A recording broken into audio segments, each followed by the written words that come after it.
मां नहीं अदा जीअं त तव्हांजी इहा ॻाल्हि दुरुस्त आहे त असांजे ज़िले में बदअमनी तमामु वधी वई आहे। तव्हांखे यादि हूंदो शायदि त कुझु महीना अॻ में बि हिकिड़ो बखराणी कम्यूनिटी जो ट्राइब जो माण्हू ॿारु हुयो, नंढो मासूम हुयो, कोई 3 सालनि जो ॿारु हुयो। उहो अॻ में किडनैप थियो हुयो ऐं उहो 42 ॾींहंनि खां बाद रिकवर थियो ऐं उन में असां जूं कोशिशूं हुयूं घणियूं ऐं असां मुसलसल एसपी साहिबान सां जेको असां वटि उन वक़्तु एसपी हुयो या आईजी साहिब हुया, उन्हनि सां असांजो मुसलसल राब्तो रहियो ऐं उन्हनि जी कोशिश सां 42 ॾींहंनि खां बाद रिकवर थियो माण्हू।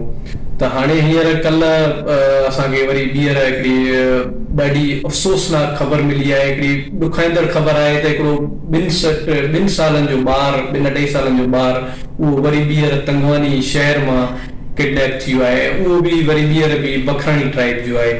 त मुंहिंजे लिहाज़ सां त पुलिस हिन में मुकमल तौर ते कोशिश करे थी, पर मुकमल तौर ते पुलिस नाकाम थी चुकी आहे, छाकाणि त इहे वाक़िया ॾींहों ॿ ॾींहं वधंदा था वञनि।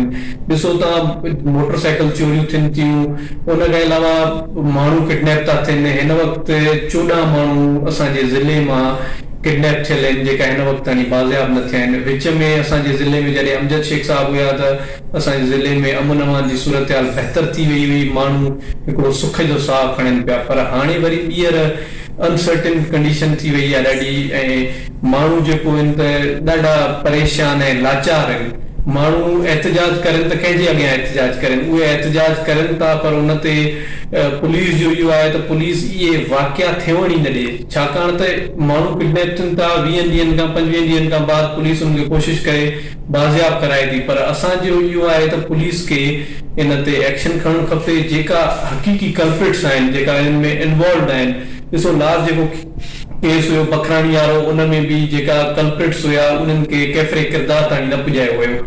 सिर्फ़ु माण्हू बाज़ियाब थी आयो, ॿारु जेको हुयो ॿाड़ो उहो बाज़ियाब थी आयो, उन खां बाद ख़बर न पई त उहे ॿारु जेको हुयो इहे 42 ॾींहं कंहिं हंधि हुयो, कंहिं वटि हुयो।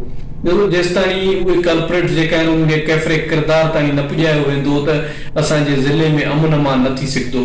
त मां इहा उमेद थो कयां, हाणे बि असां वटि जेको ज़ुबैर शेख साहिबु आहे SSP, उन्हनि खां उमेद बि कयां थो ऐं मां उनखे रिक्वेस्ट बि कंदुमि त उहे महिरबानी करे ॿियनि शयुनि खे, ॿियनि जेका आहिनि मामला, उन्हनि खे छॾे करे पहिरियों फोकस रखनि लॉ एंड ऑर्डर सिचुएशन ते। असांजे इलाइक़े जी सभ खां वॾी जेको वॾो मसइलो आहे उहो लॉ एंड ऑर्डर सिचुएशन जो मसइलो आहे। त लॉ एंड ऑर्डर अगरि असांखे सुठो मिली वेंदो ऐं लॉ एंड ऑर्डर असांजो हिकिड़ो मज़बूत लॉ एंड ऑर्डर हूंदो, हिते पुलिस जी रिट हूंदी, त मां सम्झां थो असांजे इलाइक़े में कोई बि ॾोह न थींदो ऐं ॾोयारी जेका आहिनि उहे इन शइ जो फ़ाइदो वठनि था त असांजे इलाइक़नि में लॉ एंड ऑर्डर सिचुएशन सुठी न आहे ऐं जेकी पुलिस जी रिट आहे उहा सुठी कोन्हे।